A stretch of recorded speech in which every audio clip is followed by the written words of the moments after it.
hello hello okay ရောက်ပြီhello hello hello hello hello hello hello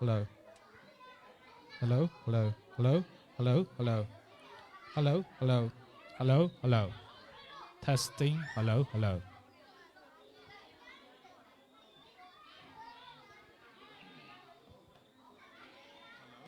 hello hello hello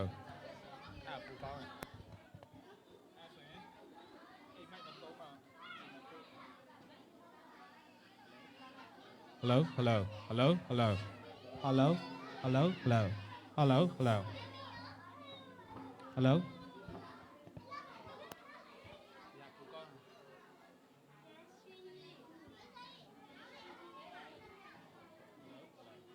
hello hello hello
Hello, testing 1 2 3.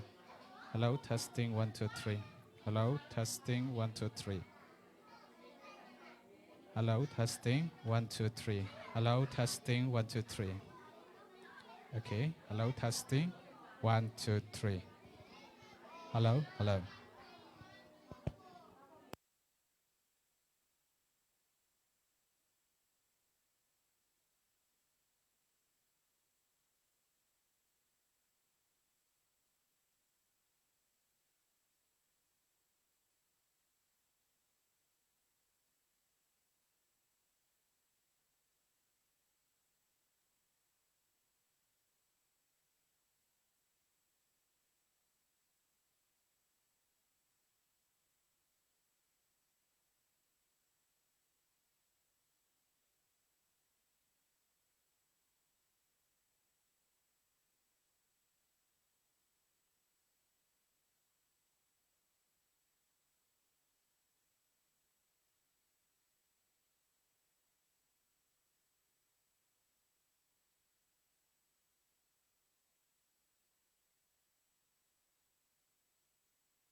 Good afternoon, everyone.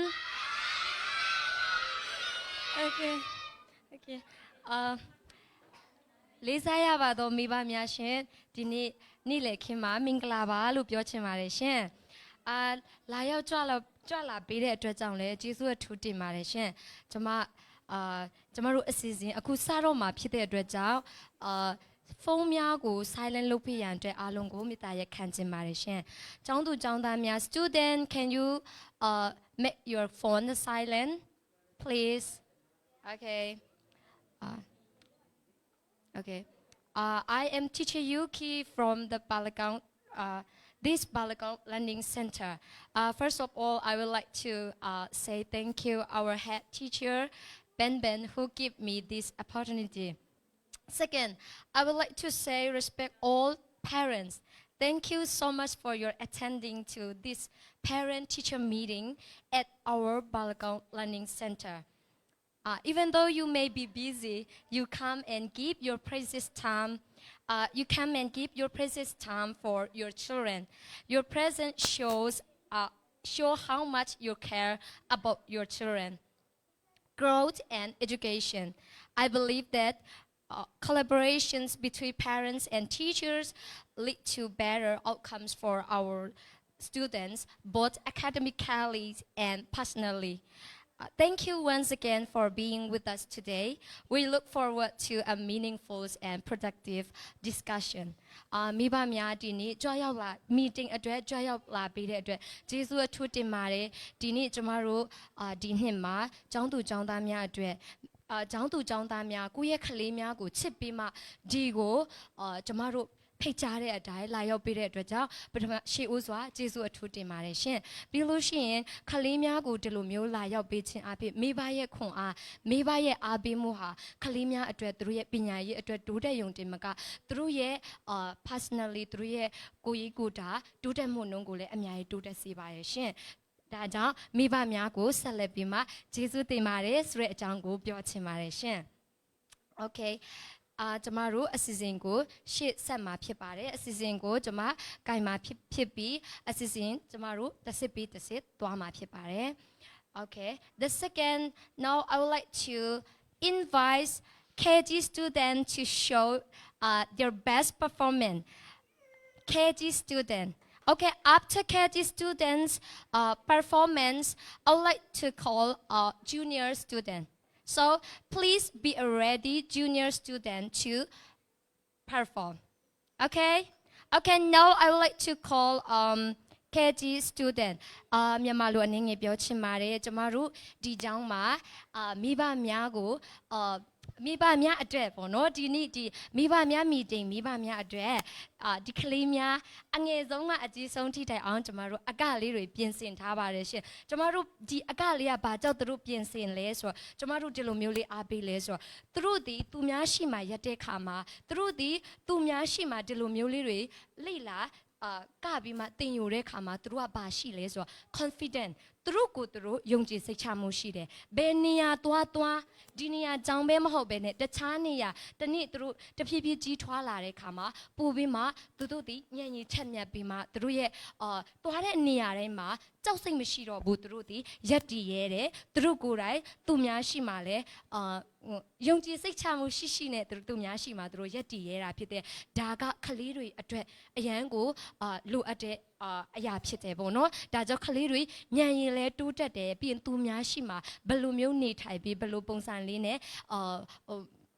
နေပြရမှာလဲဆိုတဲ့အရာကိုလည်းသူတို့အများကြီးကိုတက်မြောက်သွားတာဖြစ်တယ်ဒါကြောင့်ကျမတို့ဒီကလေးများကိုကျမတို့ဒီလိုမျိုးအချိန်ဒီစာမေးပွဲပြီးတဲ့နောက်မှာသူတို့ကိုအကောင်းဆုံး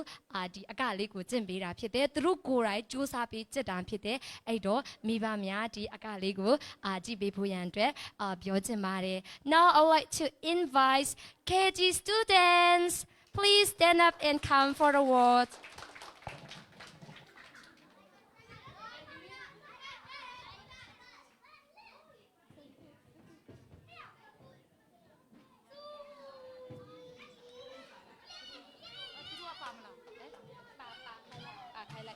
ချင်လဲရတယ်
You can go now. Okay. Okay.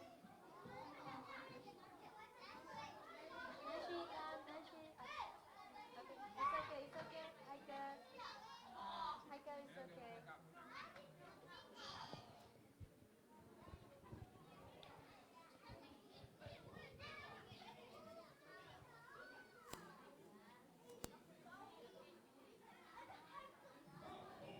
Junior students.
Okay, wow, amazing. Amazing, you did your best. And now it is time to give the presents all students. Okay? Okay, ကျမတို့ဒီကျောင်းကနေပေါ့နော်ကျမတို့အနေငယ်လေးဖြစ်ပေမဲ့ကျောင်းသူကျောင်းသားများအားလုံးကိုကျမတို့လက်ဆောင်ပေးချင်ပါတယ်ဆိုတော့ကျမတို့ကျောင်းသူကျောင်းသားများကိုလက်ဆောင်ပေးမှာဖြစ်တဲ့အတွက်ကြောင့်KG to primary can you come here so we're going to give you the present okay primary to KG okay အငယ်လေးတို့ရောအရှိမရမယ်နော်လာမယ်အငယ်လေးတွေ定嘛，来上位，来上，请当定能有别的。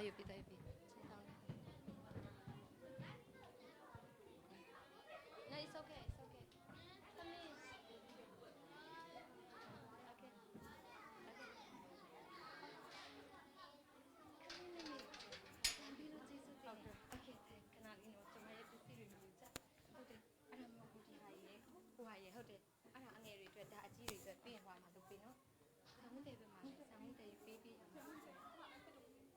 Cái lúc cài pin mẹ sang tiền năng mà lại sang pin mẹ,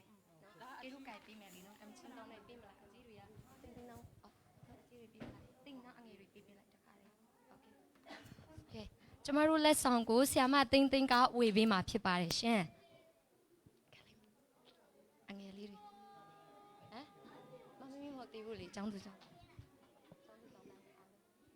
Okay, Shamshi, you can go your place back. Okay. Sai, you can go your place. You can go your place after taking. Please don't open your present, okay? Don't open first. After meeting, you can open. မဖွင့်ပါနဲ့ဦးရှင်နော်အစည်းအဝေးပြီးမှဖွင့်ပါမယ်ရှင်အစည်းအဝေးပြီးမှဖွင့်ပါမယ်ရှင် Okay.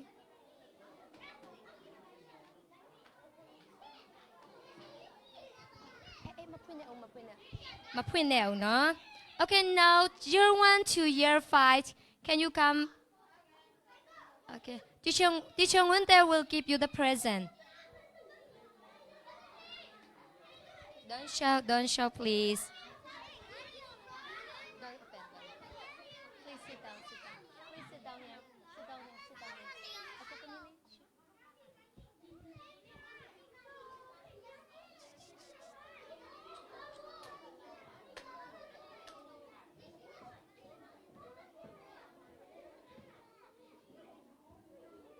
Okay. Okay, you can go your place.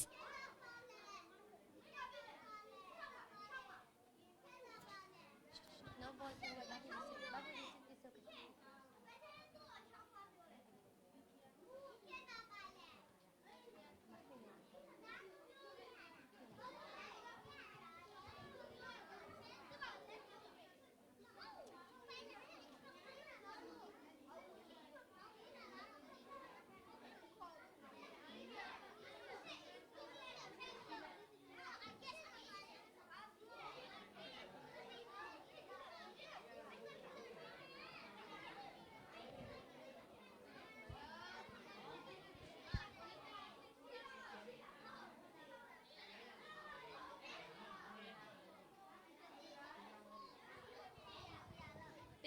Let's song the cool you lie out of my chin tong nearly a young while.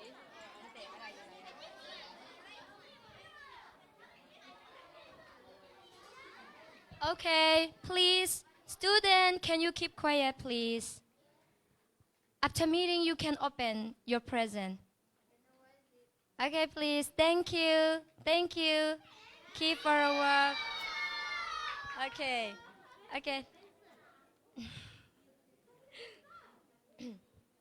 Okay. Now this is a time to give award to the student who attend school regularly and good writing. These students have worked so hard and it's all paid off at last. Many times they have scolded by teacher, but you have always obeyed teacher teaching, and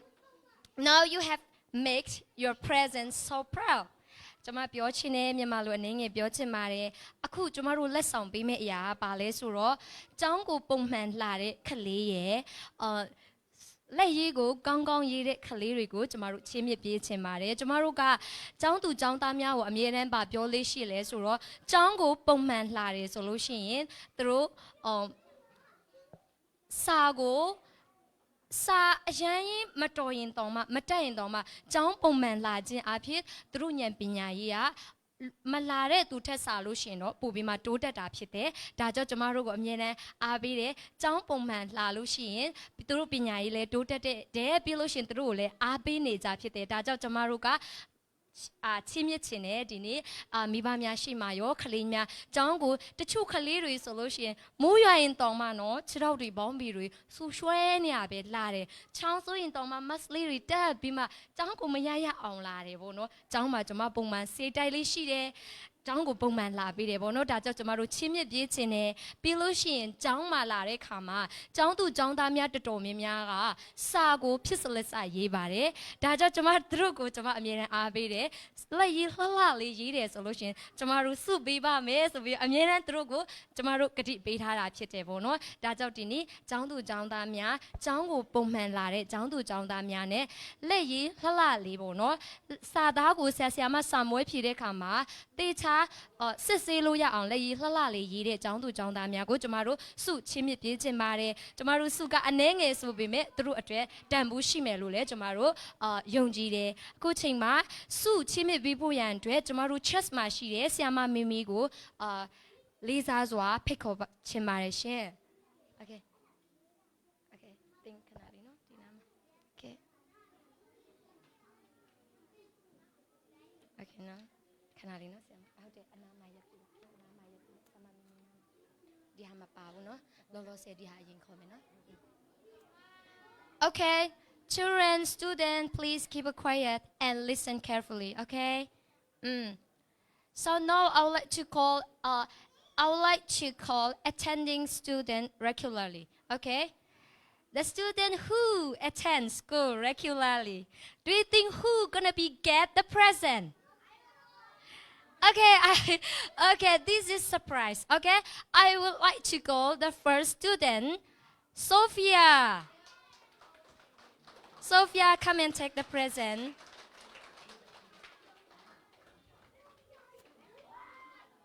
Trong bông mẹချိန်ပြပေါ့နော်သူကတရက်တော့ပြက်လာတော့မသိဘူးပေါ့နော်တစ်နှစ်လုံးလုံးမှာကျောင်းပုံမှန်လာတဲ့ကျောင်းသူလေးဖြစ်ပါတယ်ရှင် Okay, next student, do you think who gonna be get? Fabana.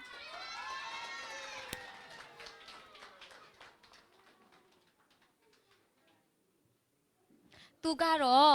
တခါတလေအရန်နေမကောင်းတာကလွယ်လို့တရက်လား3ရက်လားအဲ့လောက်ပဲပြတ်ပါတယ်ရှင်အဲ့တော့ကျမတို့စုချင်းမြပြပေးကြပါတယ်ရှင် Congratulations. Okay, next student is Shamshi. သူလေးကကြတော့ချောင်းဘလောက်ပဲဆို must လေးတက်ပြီးမှအမြဲတမ်းကျောင်းလာလေးရှိပါတယ်ရှင် Congratulations Shamshi.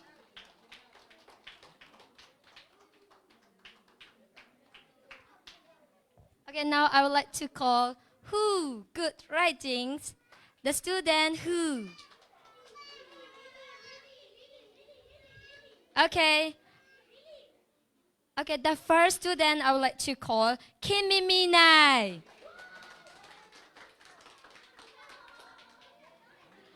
လက်ရည်အလှဆုံးကျောင်းသူဖြစ်ပါတယ်ရှင်သူကတော့ year 4 student ဖြစ်ပါတယ် Okay, next is Shahida.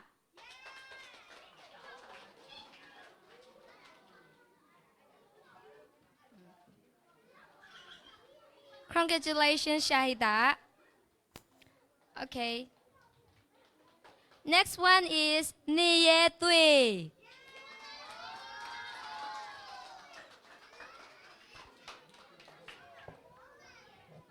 Congratulations Niye Tui.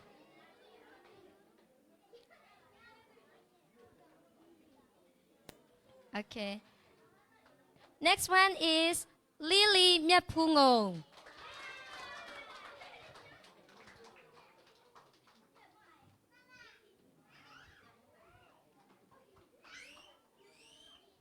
Congratulations. Next one is Ainavi. Congratulations Ainavi. Ainavi ကကျမတို့ကျောင်းစရောက်ကြတဲ့ကျမတို့အရန်ကို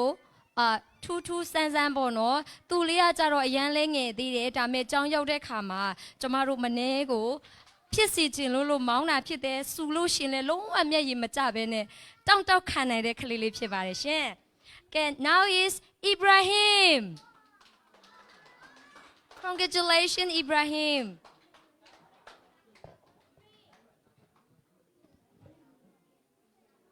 Okay. ကျေးဇူးတင်ပါတယ်ဆရာမကျေးဇူးတင်ပါတယ် Okay. Student, please keep quiet and keep your present, your things. Don't open first. ကျမတို့အစီအစဉ်ကိုပြန်လည်ပြီးမှရှေ့ဆက်သွားမှာဖြစ်ပါတယ်Now I would like to invite year 1 to year 5 to show their best performance.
Okay. Student, thank you very much for your best performance.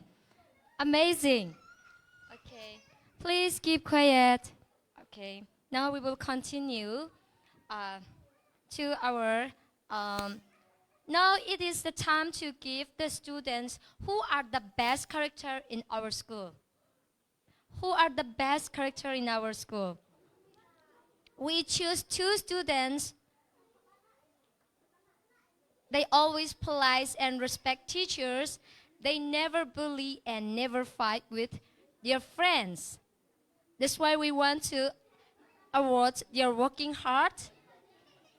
မြန်မာလူအနေငယ်ပြောချင်ပါတယ်ကျမတို့အခုချိန်မှာကြတော့ကျောင်းမှာစာရိတ္တအကောင်ဆုံးကျောင်းသူနဲ့ကျောင်းသားကျမတို့ကိုစုချင်းပြပေးချင်တာဖြစ်ပါတယ်ဒီကျောင်းသူနဲ့ကျောင်းသားကကျောင်းမှာတစ်နှစ်တာလုံးကျောင်းတက်တဲ့ခါမှာသူများနဲ့လည်းရံမဖြစ်ဘူးပြီးလို့ရှိရင်ကစားတာပဲဖြစ်ဖြစ်ပြီးလို့ရှိရင်ကျောင်းရဲ့ activity နေရာမှာပဲဖြစ်သူတို့နေထိုင်တဲ့ခါမှာကျမတို့တစ်နှစ်တာလုံးကိုကျောင်းသူကျောင်းသားများစာရိတ္တကောင်းမကောင်းကျမတို့စစ်ဆေးတာဖြစ်တယ်အဲ့တော့ကျမတို့ကျောင်းသူကျောင်းသားများကိုသူတို့ရဲ့စာရိတ္တလေးကောင်းမွန်ဖို့ရန်အတွက်လည်းအမြဲတမ်းဆုံးမသွန်သင်ပေးတဲ့အပြင်သူတို့ကိုလည်းတိုးတက်ဖို့ရန်အတွက်အမြဲတမ်းပြောပြလိရှိပါတယ်ရှင်ဒါကြောင့်ကျမတို့ဒီတစ်နှစ်လုံးမှာအကောင်းဆုံးစာရိတ္တကျောင်းသူနဲ့ကျောင်းသားကိုကျမတို့ဒီနေ့စုချင်းမြပေးချင်ပါတယ်ရှင် The first one children please keep quiet children please okay hello student do you think who is the good character in our school okay before I call them I would like to invite our head teacher Ben to give the present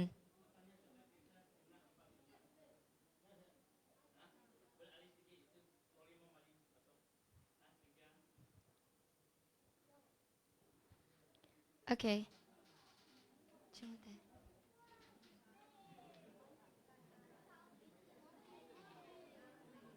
ကျောင်းမှာကျမတို့ကျောင်းစည်းကမ်းအနေနဲ့တယောက်နဲ့တယောက်မရိုက်ဖို့တယောက်နဲ့တယောက်မကန်ဘူးပြီးလို့ရှိရင်တယောက်နဲ့တယောက်bad words ဆဲတဲ့စကားတွေမပြောဘူးပြီးလို့ရှိရင်တယောက်နဲ့တယောက်ရန်ဖြစ်တဲ့ချိန်မှာလက်မပါဘူးမရိုက်ဘူးစကားအဖြစ်တငယ်ချင်းအချင်းချင်းကိုမကောင်းတဲ့စကားတွေမပြောဘူးကျမတို့အမြဲတမ်းပြောထားတာဖြစ်တယ်ပြီးလို့ရှိရင် activity တိုင်းမှာလည်းလိမ့်မလိမ့်မကျမတို့အမြဲတမ်းကလေးများကိုကျမတို့အမြဲတမ်းလေ့လာလေးရှိတယ်ဒါကြောင့်ကျမတို့ဒီနှစ်တစ်နှစ်လုံးမှာ good character အနေနဲ့ကျောင်းသူကျောင်းသား2ယောက်ကိုကျမတို့လက်ဆောင်ပေးချင်ပါတယ်ရှင် The first student is Shahida Congratulations Shahida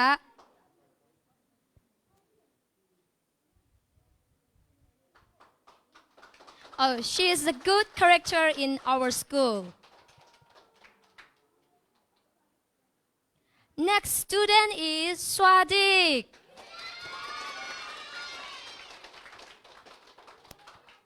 Congratulations, Swadik.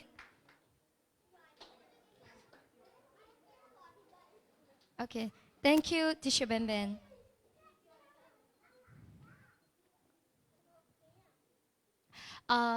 လေးစားရပါတော့မိဘများရှင်ကျမတို့တသားမီမီတို့ကိုဒီကျောင်းရောက်တဲ့နောက်ပိုင်းအရန်ကို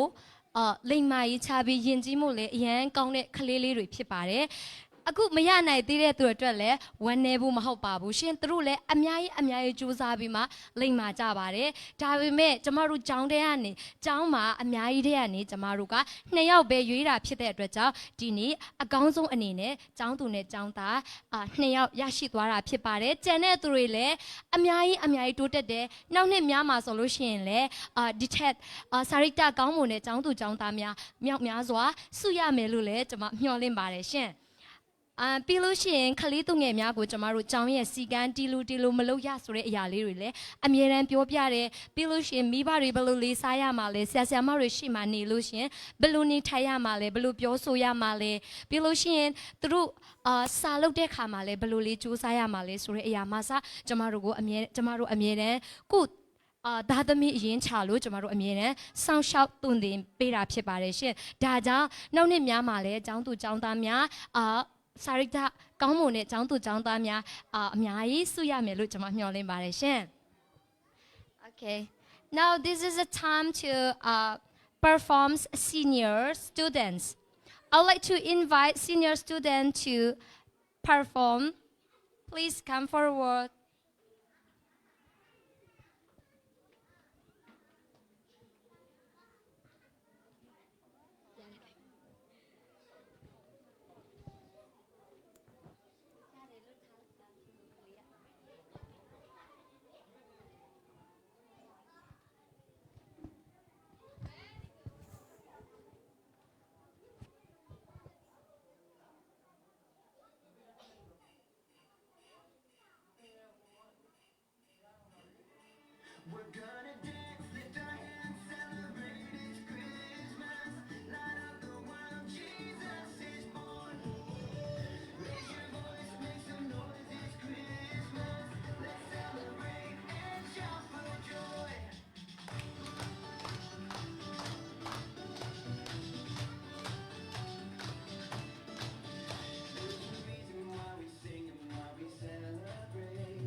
Thank you, senior student, for your performance. Okay. ကျမတို့အစီအစဉ်ကအများကြီးမကြံတော့ပါဘူးရှင်နော်။အဲ့တော့ student please keep quiet please and listen carefully please. Okay. ဒီကျမတို့ဒီအစီအစဉ်တခြားမဆက်ခင်မှာကျမအနေငယ်မိဘများဖြစ်ဖြစ်ကျောင်းသူကျောင်းသားများဖြစ်ကျမအားပေးခြင်းနဲ့ဒီနှစ်ကကျမတို့မိဘများကိုပထမနှစ်အနေနဲ့ကျမတို့အစည်းအဝေးခေါ်တာဖြစ်တယ်အဲ့တော့ကျမတို့ဒီမိဘများကိုကျမအနေငယ်အားပေးခြင်းနဲ့အနေငယ်လည်းအတူတကွပူးပေါင်းဖို့ရန်အတွက်လည်းတိုက်တွန်းချင်ပါတယ်ရှင်ကျမတို့ကျောင်းသူကျောင်းသားများက ပညာရေးကကျမတို့ခလေးသူငယ်များပညာမတတ်ဘူးဆိုလို့ရှိရင်သူတို့ရဲ့ရှေ့ဆက်သူတို့ရဲ့ကြီးလာလို့ရှိရင်သူတို့ရဲ့ရှေ့ဆက်ဖို့ခြေလန်းလန်းဖို့ကအရန်ကိုခက်ခဲနိုင်တယ်ဒါကြောင့်ကျမတို့ဒီပညာတတ်တဲ့ကလေးလေးဖြစ်တယ်ဆိုလို့ရှိရင်အခုပြောမယ်ဆိုရင်အင်္ဂလိပ်စကားဒီအင်္ဂလိပ်စကားကိုသူတို့ကတေချာလေ့လာတယ်အခြေခံကောင်းကောင်းလေးရတယ်ဆိုလို့ရှိရင်သူတို့ရှေ့ဆက်ဘယ်နေရာတော့မျက်နှာမငယ်ရဘူးဘာလို့ဆိုကဘာပတ်လို့ရှိရင်လေအင်္ဂလိပ်စကားကအဓိကသုံးတာဖြစ်တယ်ဒါကြောင့်ကျမတို့ဒီကလေးတွေကိုဒီပညာရေးပိုင်းမှာအမြဲတမ်းကိုကျမတို့ကအဓိကပထမအနေနဲ့ထားတာဖြစ်တယ်ဒီနေရာမှာကျမတို့ဒီကျောင်းကတပြည့်ပြည့်အရင်တော့ကကျမတို့ဒီ Australia ပြောင်းသွားတယ်ဆရာမချမ်းပေါ့နော်ဆရာမချမ်းတို့နေကလေးကပညာရေးကိုတကယ်ကိုဦးစားပေးပြီးမှသင်ပေးတာဖြစ်တယ်ဒါကြောင့်ဒီကျောင်းဟာကျမတို့တဖြည်းဖြည်းနဲ့တိုးတက်ပြီးမှဒီပညာရေးပိုင်းကိုကျမတို့ပို့ပြီးမှအားပေးတာဖြစ်တယ်အဲ့တော့လာတဲ့ကလေးလေးတွေကိုလည်းလာဒီကျောင်းကိုဝင်တယ်ဆိုမှတော့ပညာတက်ကိုတက်ရမယ်ဆိုရက်စိတ်နဲ့ကျမတို့စိတ်ထဲမှာလေဒီကလေးကတော့စာကိုတက်ကိုတက်ရမယ် ABC လုံးဝမရေးတတ်တဲ့ကလေးတွေတောင်မှကျမတို့တက်ကိုတက်ပေးရမယ်သင်ကိုသင်ပေးနိုင်ရမယ်ဆိုပြီးမှကျမတို့စူးစမ်းပြီးမှသင်ပေးတာဖြစ်တယ်တခါအချိန်ပိုတော့မှကျမတို့ကသူတို့စာမဖတ်တတ်မှာဆိုလို့သင်ပေးတယ်နည်းနည်းကြိုစောလာတယ်ဆိုလို့ရှင်လဲမရတဲ့အနေနဲ့သူတို့ကိုစာဖတ်နေသင်ပေးတယ်တခုလေးကျမတောင်းဆိုချင်တာပါလဲဆိုတော့ကျမတို့ကျောင်းကနေသင်ယုံတဲ့ကလေးတွေကမပြီးသွားဘူးရှင်ဘာကြောင့်လဲဆိုတော့အင်ကနေအနှဲငယ်တာမတင်ပေးနိုင်သည့်တိုင်အောင်အင်ကနေအနှဲငယ်တာဆ iam မဒီနေ့ဘာတင်လဲဘာအင်စာပေးလဲဒါလေးကတော့နေလောက်ကိုလောက်ရမယ်ဒီစာလေးကတော့ချက်ကိုချက်မှတ်ပေးပါလို့ပြောတယ်ဆိုလို့ရှင်ကလေးတွေကတကယ်လောက်ကိုလောက်တယ်ပေါ့နော်အဲ့တော့ကျမတို့တင်ပေးတာမလုံလောက်တဲ့အတွက်ကြောင့်ကျမတို့အကောင်းဆုံးတော့သင်ပေးတယ်ဒါပေမဲ့အိမ်မှာဘာစာမှပြန်မလုပ်ဘူးဆိုလို့ရှိရင်ဒီလိုမျိုးနောက်ဆုံးစာမေးပွဲစစ်လိုက်တဲ့ခါမှာကလေးတွေရဲ့ပညာရလုံးဝကွာခြားသွားတာဖြစ်တယ်ဒါကြောင့်ဒီနေ့အရန်တော်တဲ့ကလေးတွေတောင်မှစာကိုအိမ်မှာမလုတ်ဖြစ်တော့တဲ့အချိန်မှာဘာဖြစ်သွားလဲဆိုတော့လုံးဝကိုအမက်ကကျသွားတာဖြစ်တယ်အဲ့လိုမျိုးကျမတို့မြင်တဲ့အတွက်ကြောင့်စိတ်ထဲမှာမကောင်းတာရှိတယ်ပေါ့နော်စိတ်ထဲမှာအလွန်မကောင်းတာတွေရှိတယ်အဲ့တော့ကျမတို့မိဘများဒီနေ့ဒီနှစ်ကျမတို့ဒီလိုမျိုးခလေးသူငယ်များကိုဆရာမဘက်ကနေစူးစမ်းပြီးကျမတို့ဒီကလေးသူငယ်များကိုစာတက်အောင်ဖတ်တက်အောင်စူးစမ်းပေးတယ်လို့မိဘများဘက်ကမအားတာကျမတို့ကောင်းကောင်းနားလေတယ်လုံးဝမအားရင်တောင်မှသမင်းချက်ရည်နဲ့ပဲဖြစ်ငါသားငါသမီးကဲမတော့မစောနဲ့လေစာလေးကတော့တနားရီလောက်ကြည့်ပါတရက်မှ2နာရီလောက်သူတို့စာလုပ်ရင်တောင်မှတကယ်စာရပါတယ်ရှင်နော်ဆိုတော့ဖုန်းသုံးတဲ့ခိတ်ဖြစ်တဲ့အတွက်ကြောင့်ဖုန်းနဲ့တော့အရန်ကြိုက်ကြတယ်ဒါပေမဲ့ဒီစာလေးကတော့လှုပ်လိုက်ပါဒီစာလေးလှုပ်လိုက်လို့ရှင်တသားတိုးတက်မယ်တသားဒီလိုဖြစ်မယ်ဆိုလို့ရှင်သူတို့လည်းအရန်ကိုဝမ်းသာမှာဖြစ်တယ်ကျမတို့လည်းဒီလိုပုံစံနဲ့ပဲကလေးတွေကိုအားပေးပေးမှသင်ပေးတာဖြစ်တယ်ပေါ့နော်ဒါအဲ့တော့ကျမမိဘများကိုအနုညတောင်းပန်ခြင်းနဲ့ကလေးသူငယ်များကိုစကားလေးအားပဲဖြစ်စာလေးကတော့ဒီနေ့သင်တဲ့အင်စာလေးကတော့ဒီနေ့ရအောင်လုပ်ပေးပါလို့ပြောပေးဖို့ရန်အတွက်မိဘများကိုအနုညတောင်းပန်ခြင်းပါတယ်ရှင်now it is a special time children please listen please this is a special time I'm so excited are you excited Yeah, this is the special time. The student who will get their academic work, who will achieve. Okay, so you work hard and dedication have truly paid off now. Finally, you did it right. I don't know the student who hard working. Okay, who try hard? I want to know. So I don't know. This is a surprise, right? Okay, ကျမတို့အခုချိန်မှာတော့ကျောင်းသူကျောင်းသားများပညာရေးမှာကျမတို့စာမွေးစစ်ဆေးပြီးမှပညာရေးသူတို့ရဲ့ပညာရေးအတွက် academic စုကိုကျမတို့ပေးသွားမှာဖြစ်ပါတယ်ရှင်။ပေးသွားပေးဖို့ရန်အတွက်I would like to invite our respected head teacher, Teacher Ben. I would like to invite to come and give a word and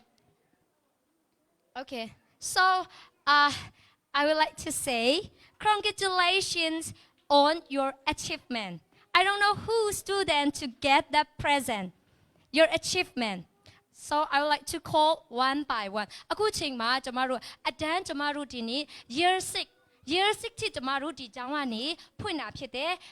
ဒါပေမဲ့ကျမတို့ year 5 ထိကျောင်းသားရှိပါတယ် year 5မှာတော့တယောက်တည်းရှိပါတယ်ဆိုတော့ကျမတို့ year 5ကနေအငယ်ဆုံးတန်းထိတိုင်အောင်ကျမတို့လက်ဆောင်ချီးမြှင့်သွားမှာဖြစ်ပါတယ်သူတို့ရဲ့တစ်နှစ်တာလုံးသူတို့ရဲ့စ조사အားထုတ်မှုအပေါ်မှာကျမတို့ချီးမြှင့်သွားမှာဖြစ်ပါတယ်ရှင်ဆိုတော့တချို့တွေကတော့ကျမတို့အရန်ပေးခြင်းတယ်သူတို့လည်းစ조사တယ်ပြီးရင်တချို့တွေကကြတော့လေအိမ်မှာ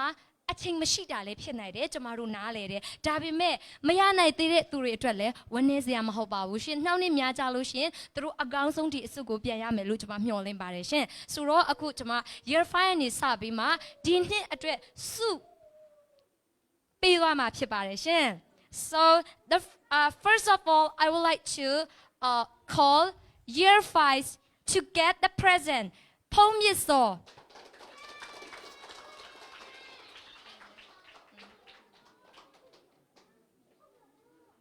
Congratulations ဖုံးမြစ်စောသူက year 5အတန်းအကြီးဆုံးကျောင်းသားတစ်ယောက်ဖြစ်ပါတယ်ရှင် Okay next အခုမှကြတော့ year 4ပေါ့နော် year 4မှာစာမေးပွဲမှာအောင်တဲ့ year 4ကျောင်းသူကိုကျွန်မဖိတ်ခေါ်ပါတယ်ရှင် year 4ခင်မီမီနိုင်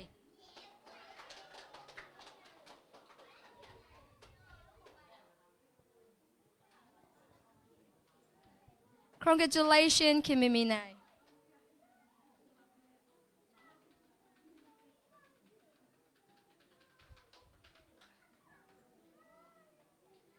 Okay, now year 3. Year 3. So I would like to call David Ongchenye.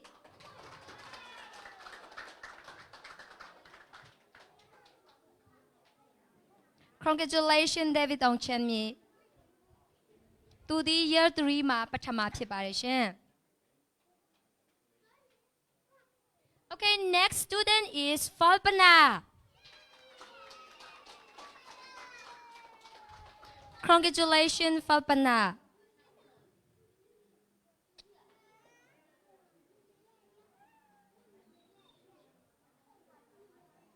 သူတို့ဒီစာကိုအရန်ကိုစူးစမ်းပြီးမှရမရ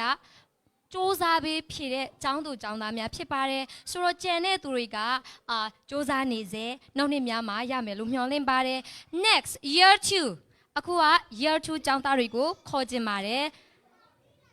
the first Nafiနာဖီကစူးစမ်းရင်နဲ့ဘာသာစုံကိုတတ်တလောက်စူးစမ်းပြီးမှအောင်မရအောင်စူးစမ်းတဲ့ကျောင်းသားတစ်ယောက်ဖြစ်ပါတယ်ရှင် The second is Tutu Twingling သူဒီအမတ်အရန်ကောင်းတဲ့တဘာသာမှာ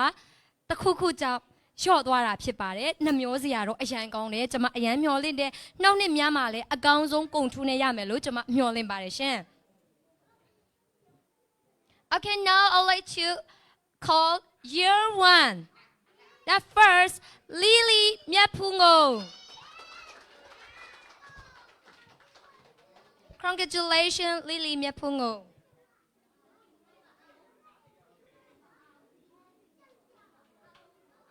Okay, the second, Top Yisong. Okay, come.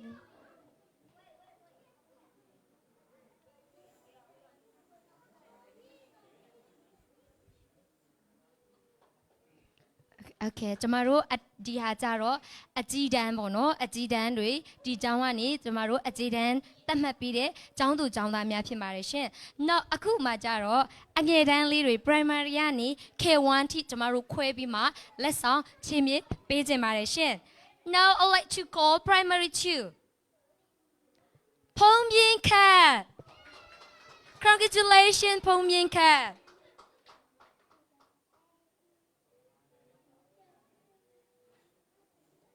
Okay, next, the second is Shamshira.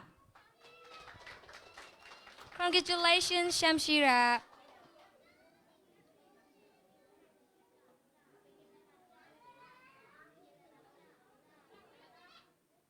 And now P1. I'd like to call P1 the first Francis Heng Tuta. Congratulations, Francis Heng Tuta.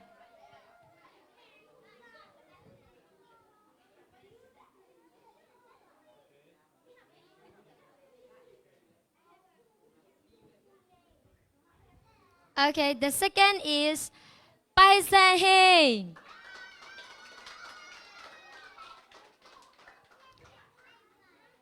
DP1 P2 လေးတွေကသူတို့ကအမှတ်နည်းနည်းလေးပဲကွာတာဖြစ်တယ်နော်နောက်နေ့များစဉ်အမှတ်စုကောင်းကောင်းရမယ်လို့မျှော်လင့်တယ်တမတ်နမတ်လောက်နဲ့ပဲကွာအမှတ်ကွာကြတာဖြစ်တယ်ရှင် Okay next K2 Okay Me Tui Me Tui congratulations Me Tui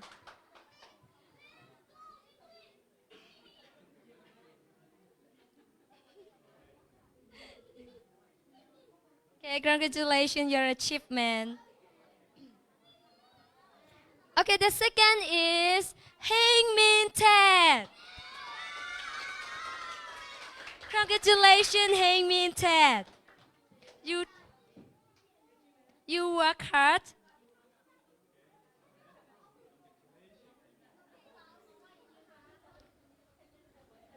Okay, next, the last. Okay, I'm gonna call K1. The first is Gong Wei Yan. Gong Wei Yan ကကျောင်းတစ်နှစ်ပြည့်မဟုတ်ဘဲနဲ့နောက်မှရောက်လာတာဖြစ်ပေမဲ့စာကိုကောင်းကောင်းကြက်မှတ်ပြီးမှစာကိုကောင်းကောင်းမွန်မွန်ရေးသွားဖြည့်သွားတာဖြစ်ပါတယ်ဆိုတော့အရန်ကိုတော်တဲ့ကလေးဖြစ်ပါတယ် Okay, the second is Ainavi. Congratulations, Ainavi.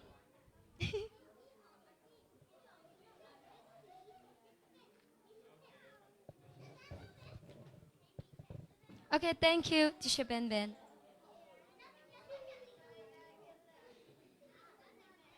Okay. Okay, children, student, please keep quiet. Student, please. Can you keep quiet, student? Okay. ဆိုတော့ဒီတစ်နှစ်လုံးလုံးမှာကျမတို့ဒီចောင်းသားတွေကကျမတို့ပထမဒုတိယတတိယအထိခေါ်ခြင်းတယ်ဒါပေမဲ့လေ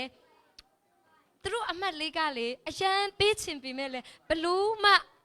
ပေးလို့အစင်မပြေသေးတဲ့အခြေအနေလေးဖြစ်တဲ့အတွက်ကြောင့်ပေါ့နော်ကျမတို့ဒီဒုတိယအထိကျမတို့ပေးတာဖြစ်တယ်နောက်နှစ်များမှာကျမတို့ဒီထက်မကចောင်းသူចောင်းသားများ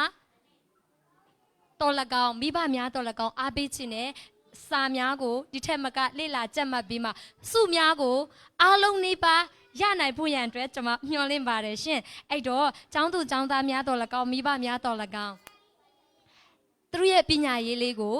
တစ်ဖက်တစ်လမ်းကနေဦးစားပေးပြီးမှကြက်မှတ်တိုက်တွန်းပေးဖို့ရန်အတွက်ဒီကနေအညွတ်အညွတ်တောင်းဆိုချင်ပါတယ်ရှင် Okay children please Okay ကျွန်မအခုချိန်မှာတော့ကျမဒီမိဘများတော်၎င်းခလေးများတော်၎င်းအားပေးစကားနဲ့အားပေးစကားအများကြီးမပြောတတ်ဘူးဒါပေမဲ့လည်းကျမတချင်းလေးအားဖြင့်တက်တလောက်လေးဒီနေ့အားပေးချင်ပါတယ်ဒီတချင်းလေးကပါလဲဆိုတော့ကျမတို့စူးစမ်းနေတယ်ဆိုလို့ရှင်ကျမတို့ရက်တည်တဲ့နေရာတိုင်းမှာကျမတို့စူးစမ်းခြင်းအားဖြင့်ကျမတို့မဖြစ်နိုင်ဘူးမရှိဘူးဆိုတဲ့အရာလေးအားဖြင့်ကျမတချင်းလေးအားဖြင့်ကျမခွန်အားပေးချင်ပါတယ်ရှင်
စိတ်တက်ကြတဲ့ချိန်အခက်ခဲဘလောက်ပဲ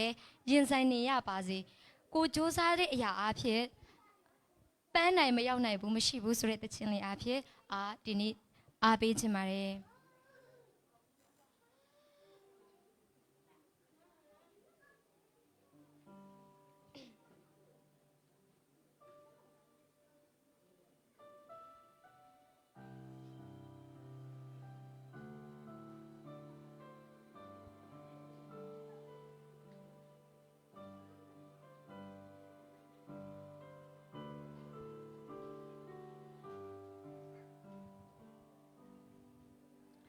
When I am down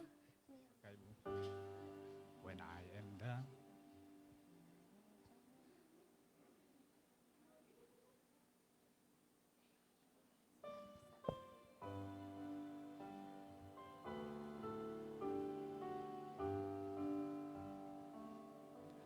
When I am down and though my soul so weary when troubles come and my heart burden be and I am still and wait here in the silence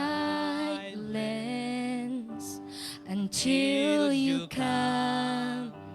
and seize the world with me. You raise me up so I can stand on mountains. You raise me up to walk on stormy sea. I am strong when I am on your shoulders. You raise me up to more than I can be.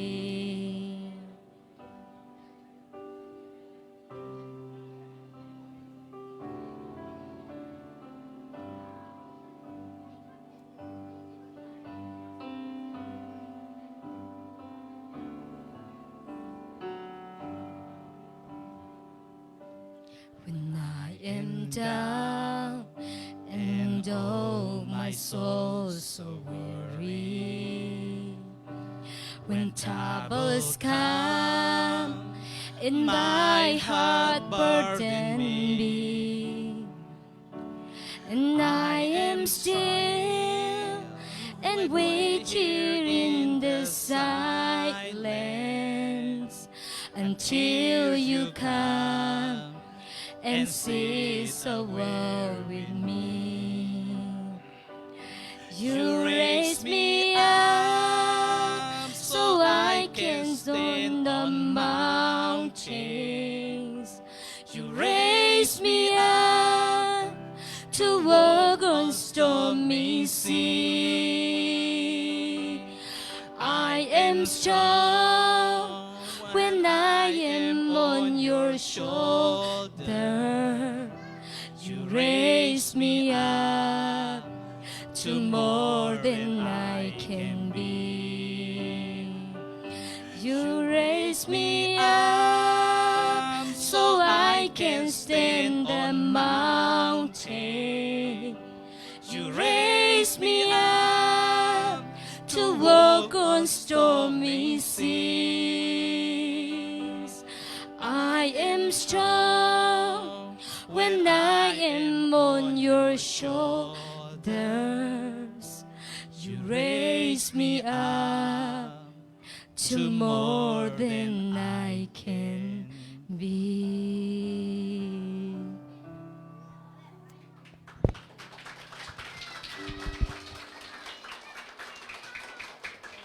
Thank you. Okay, now is the last time. အစီအစဉ်ကအခွတ်နောက်ဆုံးဖြစ်ပါတယ်ရှင်ကျမတို့အစီအစဉ်နောက်ဆုံးဖက်ကိုရောက်နေပါတယ်ရှင် Children student please don't talk and don't play we almost finish okay အခုချိန်မှာတော့ကျမဒီနောက်နှစ်ဒီနှစ်ကကျမတို့ပြီးသွားပြီဖြစ်တယ်နောက်နှစ်အတွက်ကျမတို့ပညာရေးနဲ့ပတ်သက်ပြီးမှအထူးကျမတို့ပညာရေးကိုအဓိကဦးစားမှာဖြစ်တဲ့အတွက်ကြောင့် ခလေးသူငယ်များရဲ့ပညာရေးခလေးသူငယ်များရဲ့လိုအပ်ချက်တွေပြီးလို့ရှင်ကျမတို့မိဘကျမတို့ဒီမှာလာရောက်ပေးတဲ့လေးစားရတဲ့မိဘတွေကိုကျမတို့မှားကျင်တဲ့အရာလေးတွေပြီးလို့ရှင်ဝဲဝန်းပြီးမှကျမတို့ဒီလိုမျိုးပူပေါင်းပြီးမှကျမတို့ဆွေးနွေးကျင်တဲ့အရာလေးတွေကိုပြောပြပေးဖို့ရန်အတွက်ကျမတို့ဒီကျောင်းအုပ်ကြီးဖြစ်တဲ့ကျမတို့ဒီhead teacher ကျမတို့ကျောင်းအုပ်ကြီး teacher ဘန်ဘန်ကိုကျမဖိတ်ခေါ်ခြင်းပါတယ်ဒီမတိုင်ခင်မှာခလေးသူငယ်များတော်၎င်းမိဘများတော်၎င်းကျေးဇူးပြု၍နောက်ဆုံးအချိန်ဖြစ်ပါတယ်ဖြစ်တဲ့အတွက်ကြောင့်ကျမတို့စူးစမ်းပြီးမှနားထောင်ပေးဖို့ရန်အတွက်ကျမဖိတ်ခေါ်ပါတယ်ရှင်ပြီးလို့ရှင်ဒီနေရာမှာလည်းကျမပြောချင်တယ်မိဘများဖက်ကရောကျမတို့ဆရာမဖက်ကရောဆွေးနွေးတဲ့အခါမှာမိဘများဖက်ကတောင်းဆိုခြင်းတဲ့အရာလေးအကြံဉာဏ်လေးမှစကျမတို့ဆရာကြီးကပြောသွားမှာဖြစ်တဲ့အဲ့အရာလေးကိုလည်းနားထောင်ပြီးမှတိုက်ပင်ပြောဆိုလို့ရတယ်ဆိုတဲ့အကြောင်းကိုလည်းပြောချင်ပါတယ် Now I would like to invite our respected head teacher Ben Ben to take a speech for parents and students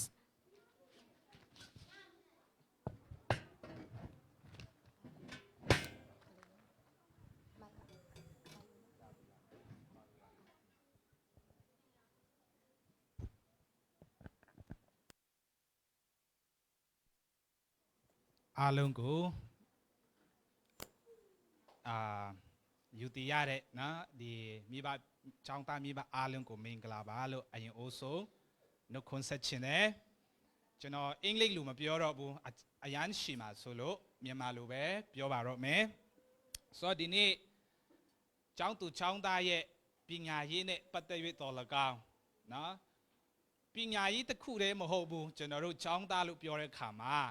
နော်သူတို့ចောင်းသားတွေပြောတဲ့ခါမှာစိတ်ဓာတ်ပိုင်းဆိုင်ရာတွေလည်းသူတို့တူးတက်ဖို့လိုတယ်လို့ကျွန်တော်အစိုးရចောင်းကိုတက်တဲ့ခါမှာတကယ်ကောင်းမွန်တဲ့ဒီ statement တစ်ခုရှိတာကဘာလဲဆိုရင်ပထမအဆုံးကျွန်တော်တို့တွေ့ရတာကစိတ်ဓာတ်ဟုတ်လားဒီမှာမိဘပြည်သူတွေမိဘတွေចောင်းတက်ဘူးလားတက်မှာပါဘာအရင်ဆုံးတွေ့ရလဲစိတ်ဓာတ်ပြီးရင်စီကံပြီးရင်ပညာအဲ့ဒါကိုမမိဖို့အရေးကြီးတယ်မိဘအတိုင်းဒီနေ့ကျွန်တော်တို့ကုသားသမီးကိုပညာကြီးပဲဦးစားပေးပြီးတော့မှစိတ်ပိုင်းဆိုင်ရာမှာခြုတဲ့ရွေ့တော်လကားသူမဟုတ်နော်စီကံမှာလည်းခြုတဲ့ရွေ့တော်လကားဒီကလေးဟာဘယ်တော့မှလူလားမြောက်အောင်ဖြစ်လာမှာမဟုတ်ပါဘူးဒါကြောင့်မို့လို့ကျွန်တော်တို့ balance ညီတူညီမျှသွားဖို့လိုအပ်တဲ့အကြောင်းကိုဒီနေ့မိဘတွေကိုအတိပြီးဟောပြောချင်တာဖြစ်တယ်အပြီးကျွန်တော်ရဲ့ presentation လေးဖွင့်ပေးပါဦးနော်ရပြီလား okay ရပြီ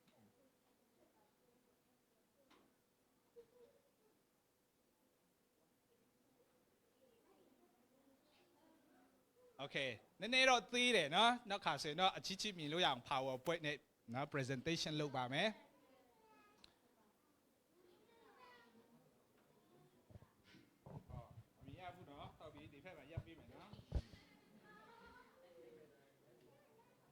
ကဲအရင်အိုးဆုံးကျွန်တော်တို့ကျောင်းမှာရှိတဲ့ဆရာမတွေနဲ့အရင်အိုးဆုံး mix up ပေးချင်တယ်ကျွန်တော်တို့ခုကျောင်းတွေယုံကြည်စွာနဲ့အပ်နေကြတာဆရာမတွေရောအရေးချင်းပြည့်ရလား qualification ရှိရလားဆိုတာကိုနော်ကျွန်တော်တို့တီးဖို့လဲလူတယ်ဒါကြောင့်မို့လို့ကျွန်တော်ဆရာမတွေကိုအနည်းငယ် mix up ပေးမယ်ကျွန်တော်ဒါကတော့ကျွန်တော်ကိုယ်တိုင်ကျောင်းအုပ်ဆရာ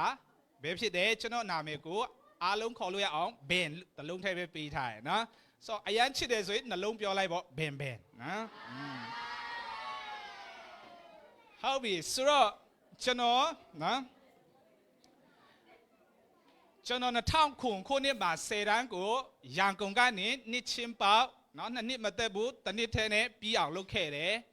ဒါအဲ့ဒီဟာကို2000ခုနှစ်မှာကျွန်တော်10တန်းအောင်မြင်ပြည့်စုံခဲ့တယ်ပြီးတဲ့နောက်ပိုင်းမှာကျွန်တော်အိန္ဒိယနော်အိန္ဒိယပြည် Bangalore City လို့ခေါ်တယ်အကယ်၍အဲ့ဒီမှာရှိတဲ့သူတွေရှိခဲ့ရင်ရင်းနှီးမှာပါကျွန်တော်အိန္ဒိယပြည် Bangalore City မှာ BTH Bachelor of Theology ကို4နှစ်လေ့လာခဲ့တယ်ပြီးတော့မှအဲ့ဒီနောက်ပိုင်းမှာကျွန်တော် Bachelor of Divinity ဆိုပြီးတော့မှနောက်ထပ်ဘွဲ့တစ်ခုကို2နှစ်တက်ပြီးတော့ကျွန်တော်စုပေါင်း6နှစ်အိန္ဒိယပြည်မှာအင်္ဂလိပ်စာနဲ့အတူကျွန်တော်ဘွဲ့ယူခဲ့တာဖြစ်တယ် ဒီမလေးရှားကိုကျွန်တော်2015ကနေရောက်တယ်ရောက်ကြတဲ့ကနေကျွန်တော်စန်ဝေးမှာကျောင်းဆရာလုပ်တယ်အခုအခွင့်အခါပေးလို့ဒီမှာကျွန်တော်လာပြီးတော့ဦးဆောင်ခြင်းဖြစ်တယ်ဒါကြောင့်မို့လို့ကျွန်တော်တို့တူးရဲရတည်တာမဟုတ်ဘူးကျွန်တော်တို့မှာနောက်ဆက်တွဲဒီကျောင်းမှာရှိတဲ့ head teacher တွေအားလုံးကျွန်တော်တို့ ਨੇ ရင်းနေတယ်ဆိုတဲ့အကြောင်းကိုကျွန်တော်ပြောချင်တယ်ဆိုတော့မိဘတွေအနေနဲ့နောက်တစ်စုံတစ်ခုပြဿနာရှိလို့ရှိရင်ကျွန်တော်ရဲ့နော်ဒီဖုန်းနံပါတ်လေးကိုမြင်လို့ရလားမရရင်ဓာတ်ပုံလေးတစ်ချက်ရိုက်ပြီး zoom ဆွဲမြင်ရနော်အဲ့ဒါလေးကိုမှတ်ထားလို့ရပါတယ်နော်ဆိုတော့ကျောင်းရဲ့နော်ဒီကြီးမားတဲ့ပြဿနာရှိရင်ကျွန်တော် ਨੇ လာတွေ့ဆုံပေးဖို့ရန်အတွက်မိဘတွေကိုယူတည်စွာနဲ့ကျွန်တော်ပန်ကြားချင်တာဖြစ်တယ်ဟုတ်ပြီနောက်တစ်ယောက်ကျွန်တော် make set ပေးချင်တဲ့ဆရာမကတော့နော်ဆောနာတီချတဲ့အတိုင်းပဲနော်ဆိုတော့ကလေးတွေလည်းချစ်တတ်တယ်ပြင်စကားပြောရင်လည်းအရန်ဆိုရင်တဲ့အတွက်နှစ်ခါသုံးခါလည်းပြန်ပြောတတ်တယ်နော်သူကအဲ့ဒါကလေးတွေကိုတအားချစ်ပြီးတော့ကြယူဆိုင်လို့ဖြစ်တယ်ကဲကျေးဇူးပြုပြီးတော့မတ်တရက်ပေးပါအောင်နော်ဟုတ်ပြီအရှိနေနေထွက်ပေးပါဦးဒီမှာအရှိနေနေထွက်ပေးဟုတ်ပြီနော်ဒီမှာမိုက်တလုံးရှိတယ်နော်ဟုတ်ပြီသူ့အချောင်းလဲနော်သူ့ရဲ့နာမည်ကတော့ကျွန်တော်တို့သိနေကြပဲဆရာမဘယ်လိုခေါ်လဲဟုတ်ပြီဆရာမယူကီချစ်လားကျောင်းသားပဲချစ်လို့ရတာနော်ဟုတ်ပြီကဲသူလဲ10တန်းကိုရန်ကုန်မှာဘယ်နှခုနှစ်ကအောင်တာလဲ2009ခုနှစ်မှာ10တန်းကိုအောင်မြင်ပြီးမြောက်ခဲ့တာဖြစ်တယ်ပြီးတော့သူလဲ BTH နော် Bachelor of Theology ကိုနော်4နှစ်ထိသူလဲဘွဲ့ယူခဲ့ပြီးဘွဲ့ယူခဲ့တယ်ပြီးတော့လို့ရှိရင်ဒီအထူးသဖြင့် child education နဲ့ပတ်သက်ပြီးတော့ကလေးတာသနာနဲ့ပတ်သက်ပြီးတော့မှအထူးသဖြင့်သင်တန်းဆင်းခဲ့သူဖြစ်ပါတယ်လို့နော်ဒါကြောင့်မလို့ကလေးတွေကိုမိဘတခါတလေမိဘတွေထက်တောင်ပိုကယူစိတ်တတ်တယ်ကျွန်တော်ဆိုရင်အဲ့လောက်မလိုဘူးတော်ပြီအဲ့လိုကျွန်တော်သူ့ကိုတားလေးရှိပါတယ်လို့နော်ကလေးတွေအရန်ချစ်တတ်တယ်ဟုတ်ပြီသူ့ရဲ့နော် contact number ကတော့မိဘအားလုံးရှိကြပြီလို့ထင်တယ်လက်ခောက်တီးပြီးတော့မှသူ့ကိုဂုဏ်ပြုရအောင်ကျေးဇူးတင်ထိုင်လို့ရတယ်ကဲနောက်တစ်ယောက်ဆရာလေးနဲ့နော်ကျွန်တော် make set ပေးချင်တယ်ကလေးတွေចောင်းသားတွေဒါပဲသူလဲဟုတ်ပြီနော်သူတို့အတန်ကိုချိတာနဲ့ဒီဆရာကကလေးတာချစ်လားမချစ်ဘူးလားဆိုတာတိတာနော်ဟုတ်ပြီကျေးဇူးပြုပြီးအရှိချခဲ့ပါအောင်နော်မြန်လေးသားမယ်နော်အချိန်သိမ့်မရှိဘူးကဲသူ့နာမည်ကတော့တီချာငွန်းတေလို့ခေါ်တယ်သူလဲနော်10တန်းကိုဘယ်နှခုနှစ်မှာအောင်တာလဲ2020မှာပြီးသွားတဲ့ခါမှာနော်သူတက်ကတူပထမနှစ်တက်တဲ့နိုင်ငံကြီးမကောင်းတဲ့အတွက်ကြောင့်မလေးရှားကိုရောက်လာတာဖြစ်တယ်ဆိုတော့အဲ့ဒီမလေးရှားရောက်လာပြီးတဲ့နောက်ပိုင်းမှာအခုကျွန်တော်ကျောင်းမှာအထူးသဖြင့်သူ့ကိုတင်ခိုင်းတာဖြစ်တယ်လို့နော်တင်ချစောနာဆရာမယူကီကတော့အင်္ဂလိပ်စာအထူးသဖြင့်တင်ကြားပေးတာဖြစ်တယ်လက်ခောက်တီးပြီးတော့မှဖုန်းနံပါတ်လေးနော်ကျောင်းသားတွေမယူရဘူးနော်အဲ့ဒါကဲဆိုတော့ဒီဖုန်းနံပါတ်လေးကိုနော်အကယ်၍ဆရာမတွေကမိဘအနေနဲ့စကားပြန်ပြောရတဲ့ခါမှာဖုန်းက busy တက်တယ်အဲ့ဒီလိုမျိုး busy ခဲ့ရင်နောက်ဆရာမကိုပြောင်းခေါ်ပေးပါလို့နော်ကျေးဇူးတင်တယ်လက်ခောက်တီးပြီးကုန်ပြုတ်ရအောင်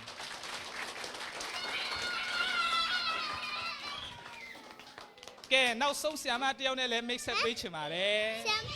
ဒါလည်းသူလည်းဟုတ်ပြီတီချာတင်းအရှိကိုနော်ကြွခဲ့ပြီးပါနော်ဟုတ်ပြီသူလည်း10တန်းကိုနော်ဘယ်နှခုနှစ်မှာအောင်တာလဲ2019မှာအောင်တာဖြစ်တယ်ပြီးတော့သူလည်းတက်ကတူတားတရနှစ်သက်ပြီးတော့နိုင်ငံကြီးမကောင်းတဲ့အတွက်ကြောင့်မလေးရှားကိုပြေးလာတာဖြစ်တယ်နော်နောက်ဆုံးနေ့ပဲချန်တော့တယ်အဲ့ဒါပြင်သူအစိုးရဝန်ထမ်းနော်တရားဝင်လုပ်လို့ရပြီသူ့တော်လည်းပဲကျွန်တော်တို့အချင်းကြီးအားလုံးတည်တယ်အကြောင်းသူမလေးရှားကိုလာတာဖြစ်တယ်သူ့ကိုချီလို့ရှိရင်တော့တိတ်မပြုံးဘူးဒါပေမဲ့နော်အရေးကြီးဆုံးပြောပြမယ်ခလေးတွေအပေါ်မှာတကယ်ပဲဆရာမစေတနာနဲ့နော်ခလေးတွေကိုတတ်စီခြင်းနဲ့စာနာအပြည့်နဲ့အာတုံခွန်ဆိုင်တုံတင်ပေးတာဖြစ်တယ်နော်ကျွန်တော်တို့လက်ခောက်တီးပြီးတော့သူ့ကိုဂုဏ်ပြုရအောင်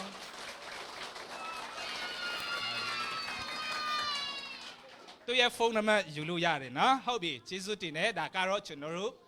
ကျောင်းဆရာဆရာမတွေအကြောင်းမိတ်ဆက်ပေးတာဖြစ်တယ်နောက်တစ်ခုကတော့ကျွန်တော်တို့ဒီကျောင်းနဲ့ပတ်သက်ပြီးတော့ UNHCR နဲ့အခြေအဆက်ကိုပြောပြပါမယ်ကျွန်တော်တို့မိကောင်းဆွေကောင်းတွေရဲ့နော်တိကျွမ်းချင်းချောက်လဲပါတယ်အရင်ကကျွန်တော်တို့2024မှာကျွန်တော်တို့ချောင်းကနော်ဟို UNHCR မှာရှောက်လွှာတင်တုံးပဲရှိတယ်တရားဝင်သူတို့စာနဲ့တကွထုတ်ပြန်ပြီးကျွန်တော်တို့ချောင်းကိုနော်တာဝန်ယူပါတယ်နော် protection ပေးပါတယ်ဆိုဟာမရဘူးဒါပေမဲ့နော်မိကောင်းဆွေကောင်းတွေရဲ့အကူအညီကြောင့်ကျွန်တော်တို့ဒီနှစ်စပိုင်းဇန်နဝါရီလလောက်မှာเนาะကျွန်တော်အဲ့ဒီ UN ရဲ့ဒီအစည်းအဝေးကိုကျွန်တော်ကိုယ်တိုင်တက်တယ်အဲ့ဒီမှာကလေးသူငယ်တွေကိုဘယ်လိုမျိုးထိန်းသိမ်းရမလဲပြီးရင်ကလေးတွေရဲ့အန်ဒီရဲ့ဘယ်လိုချရောက်ရင်ဘယ်လိုမျိုး UNHCR မှာတည်င်းပူရမလဲဆိုတာကိုကျွန်တော်တက်တယ်တက်ပြီးတဲ့နောက်ပိုင်းမှာဒီဟာကကျွန်တော်ရဲ့ certificate ဖြစ်ပါတယ်เนาะ UNHCR နဲ့ဒီမလေးရှားနဲ့အဖွဲ့အစည်းအများကြီးတဲ့ကနေကျွန်တော်ရခဲ့တဲ့ certificate ဖြစ်တယ်ဆိုအထူးသဖြင့်ကလေးတွေနော်ဘယ်လိုမျိုးသူတို့ကို UNHCR ရဲ့စီမင်းစည်းကမ်းနဲ့အငင်းဘယ်လောက်ထိအကျိုးခံစားခွင့်ရှိတယ်လဲဆိုတာကိုကျွန်တော်တင်ခဲ့ပါတယ်အဲ့ဒီပြီးတဲ့နောက်ပိုင်းမှာเนาะကျွန်တော်တို့ဒီမီလာလောက်မှာကျွန်တော်တို့တကယ် UNHCR ကနေပြီးတော့အဲ့ဒီတင်နန်းကိုတက်ပြီးတဲ့နောက်ပိုင်းမှာတကယ်တရားဝင်သူတို့ protection letter ကိုကျွန်တော်ပို့တယ်အဲ့ဒီတကားအောက်မှာလည်းရေးထားတာဖြစ်တယ်မိဘတွေတွေ့မှာပဲဖြစ်တယ်เนาะဆိုအင်္ဂလိပ်လိုဖတ်တတ်ရင်ဖတ်လို့ရတယ်မလေးလိုဖတ်တတ်ရင်ဖတ်လို့ရတယ်နော်မဖတ်တတ်ရင်လည်းနော်ကိစ္စမရှိဘူးဆိုတော့ဒါကကျွန်တော်တို့ရဲ့အကြောင်းဟာနော် UNHCR ရဲ့အောက်မှာလုံးလုံးနော်အကွယ်ကမှုအောက်မှာရှိပါတယ်ဆိုတဲ့အကြောင်းကိုပြောချင်တယ်ပြီးတော့မှကျွန်တော်ဒီ2026နှစ်အတွက်ကျွန်တော်တို့နောက်ထပ်ဗာရလဲဆိုရင်ကျောင်းကနေကိုဘူ toolbox ဆိုတဲ့ကျောင်းသားတွေရဲ့ data အချက်လက်တွေအားလုံးကိုကျွန်တော်တို့လနဲ့နော်လာတိုင်းပြီးတဲ့ခါမှာပူရတာဖြစ်တယ်ဥပမာမိဘတွေအနေနဲ့ကြောင်းပူရင်းနဲ့ဖမ်းဆီးခံရလို့ရှိရင်ကျွန်တော်ကိုအကြောင်းကြားပေးပါအဲ့ဒီမှာကျွန်တော်တို့ဘယ်ကြောင်းသားနော်ဒီလိုဖမ်းဆီးခံရပါဆိုတော့ကျွန်တော်တို့ report ပြီးမှဖြစ်တယ်နော်ဆိုတော့အဲ့ဒီလောက်ထိကျွန်တော်တို့ကြောင်းကနေမိကောင်းဆွေကောင်းတွေရဲ့ဝေဝမဆမှုကြောင့် UNHCR ရဲ့လက်အောက်မှာကျွန်တော်တို့ရှိတယ်ဆိုတဲ့အကြောင်းကိုပြောချင်တယ်ဆိုတော့ကျွန်တော်တို့ကြောင်းကတော့နော်ဒီနှစ်ထဲမှာတူတက်ခါစားပဲရှိသေးတယ်ဒါကြောင့်ကိုယ့်ရဲ့သားသမီးတွေအားမလို့မရမဖြစ်ပါနဲ့ကျွန်တော်တို့ဒီနှစ်ထဲမှာအများကြီးတူတက်တယ် UN protection letter ရတယ်ပြီးသွားလို့ရှိရင်အဲ့ဒီနောက်ပိုင်းမှာចောင်းသားတွေလည်းဝတ်စုံလေးနဲ့တက်ခိုင်းတာဖြစ်တယ်နော်ចောင်းသားတွေဝတ်စုံဝတ်တဲ့ခါမှာចောင်းသားစိတ်ဓာတ်ရှိလာတယ်နော်ဆိုတော့သူတို့အပြင်ဝတ်စားဝတ်တဲ့ခါမှာစူဆုံးရမရတာခက်ပြီမဲ့ចောင်းဝတ်စုံလေးနဲ့ဆိုရင်ဆုံးမရတာသူတို့စိတ်ထဲမှာလည်းចောင်းသားဆိုတဲ့အတိအဉာဏ်တွေရှိပါတယ်ဒါကြောင့်ကျွန်တော်တို့ဒီမိဘတွေတည်ရမယ့်စီမင်းစည်းကမ်းတွေမှာဒီလာမယ့်နှစ်ကနေစပြီးတော့ကျောင်းသားကျောင်းသူအားလုံးနေ့တိုင်းเนาะကျောင်း uniform ကိုဝတ်လာဖို့လဲပြောပြချင်တယ်ဟုတ်ပြီဆိုတော့ကျွန်တော်တို့မိကောင်းဆွေကောင်းတွေရဲ့เนาะပံ့ပိုးမှုကြောင့်ကျွန်တော်တို့ကျောင်းမှာရှိတဲ့ကျောင်းသူကျောင်းသားတွေကိုလည်းကျွန်တော်တို့ဒီတပတ်မှာ3ချိန်เนาะဒီနွားနုနဲ့ biscuit နဲ့ချွေးတာဖြစ်တယ်နော်ဆိုတော့ဒါကတော့အမြဲတမ်းလို့မဆူလို့ဘူးဒါပေမဲ့ထောက်ပံ့နေတဲ့သူရှိတဲ့အတွက်ကြောင့်ကျွန်တော်ကလေးတွေကိုချွေးတယ်ဆိုကလေးတွေကနော်3လ4လ5လလောက်စားပြီးတဲ့နောက်ပိုင်းမှာ biscuit ဆိုရင်မစားချင်တော့ဘူးနော်ဆိုတော့သူများချောင်းတွေကအဲ့လိုမျိုးစားချင်တော့မရတဲ့ထဲမှာကျွန်တော်တို့ချွေးရင်လည်းယူပြီးစားတယ်ဒါမကြိုက်ဘူးနော်ဆိုတော့သူတို့မကြိုက်တဲ့ဟာခဏနေကြမိဘတွေချွေးမယ်နော်ဆိုတော့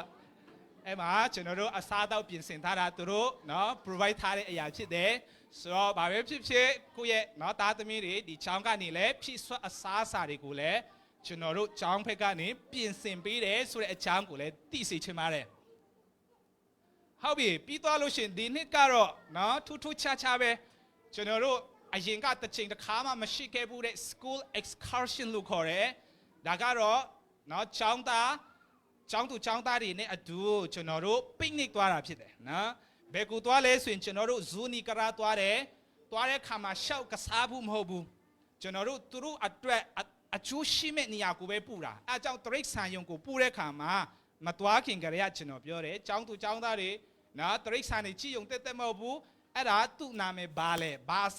စားလဲနော်ဘယ်လိုမျိုးနေရာမှာနေထိုင်လဲဆိုတာကိုပြန်မေးမယ်လို့ပြောတာနော် ဆိုတော့ပထမအုပ်စုအတွေ့အကြုံမရှိလို့နေမှာတအားပြောပြီးမနည်းချင်းတော့တရိတ်ဆန်ယုံသွားတာတရိတ်ဆန်ဘယ်နှကောင်တိလဲဆိုတော့3ခုထက်မပူတော့ဘူးနော်ဆိုဒါလေးတွေကနော်ကျွန်တော်တို့ကလေးတွေကိုတဖြည်းဖြည်းချင်းအဲ့လိုမျိုးပတ်ဝန်းကျင်ကိုစူးစမ်းလိလာတတ်အောင်ကျွန်တော်တို့ကနော် train ပေးတာဖြစ်တယ်နော်ဟုတ်ပြီဆိုတော့ကျွန်တော်တို့ Zoom နိကရာသွားတယ်အဲ့ဒီထဲမှာအထူးဒီចောင်းသူចောင်းသားတွေစီကနေကျွန်တော်တို့100ကောက်တယ်ဒါပေမဲ့100မပေးနိုင်တဲ့သူလည်း90ပြီးတယ်နော်ဆိုတော့ကျွန်တော်တို့ကောက်ထားတဲ့အရာနဲ့နော်ဝင်ချီတွေနဲ့မလောက်ဘူးတကယ်တမ်းကျတော့ဒါပေမဲ့ចောင်းသားမိဘတွေထဲကနေနော်ကျွန်တော်တို့ကိုဒီကလေးတွေကိုတအားချစ်တဲ့အတွက်ကြောင့်နော်ကျွန်တော်တို့ဒီကလေးတွေကိုဒီ Zoom နိကရာထဲမှာဝင်ဖို့ရောပြည့်အဲ့မှာနော်ဟိုအထူးသဖြင့်နော်ကျွန်တော်တို့မိဘចောင်းသားမိဘကနေထောက်ပတ်တာရှိတယ်။သူကဘာထောက်ပတ်လဲဆိုရင်ကျွန်တော်တို့ចောင်းကနေနော်ဇူနီကရာတီအသွားပြန်ကိုဘတ်ကားစီစဉ်ပေးတယ်။ပြီးတော့လို့ရှိရင်ဇူနီကရာထဲမှာကျွန်တော်တို့ထမင်းကအပင်ကယူလို့မရတဲ့အတွက်အဲ့ဒီထဲမှာပဲစားရတာ။အဲ့ဒီနေ့လေစာကိုလည်းနော်တကယ်ကြက်ကြော်အကောင်းစားနဲ့သူကနော်ចောင်းသားတွေကိုလှူသွားတာဖြစ်တယ်။သူ့ကိုလည်းကျေးဇူးတင်တဲ့ကုံလဲပြုတ်ချင်ပါတယ်။ဒါကြောင့်နော်ခတ်မင်းရဲ့အမေနော်ဟိုအနောက်မှာကျေးဇူးပြုအနောက်တစ်ချက်လက်ကြည့်ဒီမှာလာပါဦးနော်ဟုတ်ပြီ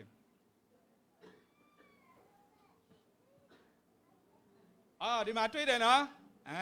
ဆိုတော့ကျေးဇူးအများကြီးတင်တဲ့ကျောင်းသူကျောင်းသားမိဘတွေကိုစားကျွန်တော်တို့ကျောင်းဆရာမကိုစားနော်ကလေးတွေကိုချစ်တဲ့စိတ်နဲ့ရောက်ပါစေဆိုတဲ့စီဒနာကြောင့်ကလေးတွေအားလုံးပျော်ကြတယ်နော်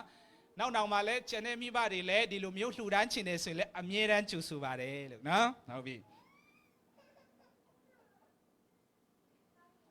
ကဲအခုတော့နောက်ဆုံးဆွမ်းတာကျွန်တော်ပြောတယ်လို့ပဲနော်ဒီချိန်ကတော့မိဘတွေတီချမှတ်ရမယ့်အပိုင်းဖြစ်တယ်ကျွန်တော်တို့မိဘတွေကိုကျွန်တော်အတိပေးချင်တာကနော်ဒီချောင်းသူချောင်းသားမှာပညာရေးတစ်ခုတည်းမဟုတ်ဘူးစိတ်ဓာတ်စီကံပညာနော်အဲ့ဓာတွေဟာတိတ်အရေးကြီးတာဖြစ်တယ်ချို့လူရပညာတတ်ပြီးမြအချစ်မကောင်းဘူးစိတ်ဓာတ်ကအောက်တန်းချတယ်ဒါကြောင့်ကျွန်တော်တို့ချောင်းကူလာတဲ့ခါမှာနော်မိဘတွေကိုတိစီချင်တာကတယောက်နဲ့တယောက်မတူဘူးချို့လူတွေကအိမ်မှာနော်ရိုက်ပြီးမဆုံးပါဘူးအချို့ကကျတော့ဒုံနဲ့ရိုက်တာတော့မကြောက်ဘူးအဲ့ကလေးတွေကကြောင်းထဲမှာစုံလာတဲ့ခါမှာနော်ကျွန်တော်တို့အတွက်တအားခက်ခဲပါတယ်ဒါကြောင့်မို့လို့ဒီမိဘတွေပေါ်မှာကျွန်တော်ဆုံးမတဲ့အခါမှာနည်းနည်းနားလေပေးစီချင်တာကကျောင်းမှာပညာတစ်ခုတည်းပဲ train တာမဟုတ်ဘဲနဲ့သူတို့စိတ်ပိုင်းဆိုင်ရာကိုလည်းမြင့်တင်ပေးတယ်နော်အိမ်မှာစီးကန်းနဲ့မနေတတ်တဲ့သူကိုလည်းစီးကန်းလေးနဲ့နေတတ်အောင်ကျွန်တော်တို့ကဒီမှာ train ပေးတာဖြစ်တယ်နော်ဒါကြောင့်မို့လို့မိဘတွေကိုသားသမီးတွေရိုက်တယ်ဆိုရင်နားလေပေးဘာကြောင့်လဲဆိုရင်နော်ကျွန်တော်တို့ကဒီခလီပေါင်းမျိုးစုံမိဘနော် background မျိုးစုံကနေလာတဲ့အတွက်ကြောင့်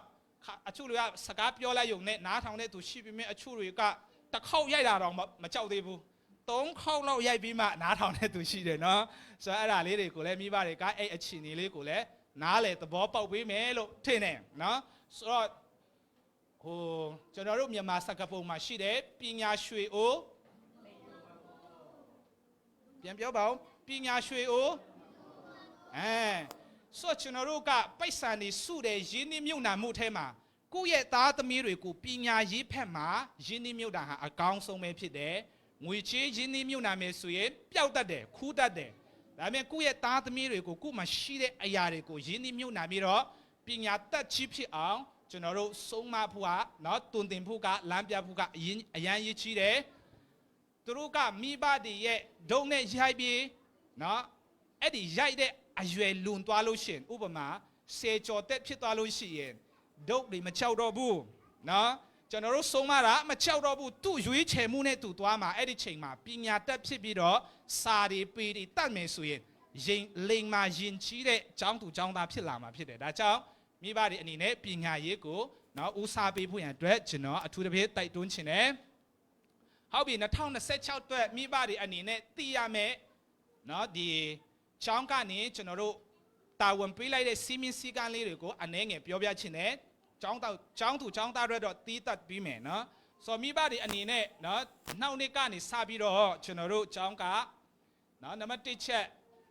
ဒီပညာသင်နှစ်မှာ school admission နော်ရှိမယ်အရင်ကတော့ admission တွေမရှိဘူးចောင်းတိုင်းမှာ admission ရှိတယ်ဆိုတော့ ဒီနေ့ကျွန်တော်တို့ကျောင်းမှာဒီကျောင်းလာခကပုံမှန်200ပြီးသွားလို့ရှိရင်ပုံနှိပ်စာအုပ်เนาะပုံနှိပ်စာအုပ်ဆိုတာကျွန်တော်တို့ကဒီကလေးတွေကိုလူချင်တာတွေကောက်တင်တာမဟုတ်ဘူးကျွန်တော်တို့ Oxford เนาะ syllabus ကိုသုံးတာဖြစ်တယ်မိဘတွေလည်းသိမှာပါเนาะဆိုတော့အဲ့ဒီတကက်သူတို့တင်ညွှန်းတာနဲ့အတူ syllabus နဲ့တင်တာဖြစ်တယ်အဲ့ဒီပုံနှိပ်စာအုပ်တွေတရားကောက်တာဖြစ်တယ်ပြီးသွားရင်နောက်နေ့ကနေစပြီးတော့ကျောင်းသားကလည်းလုပ်မယ်เนาะပြီးသွားလို့ရှိရင်ဒီ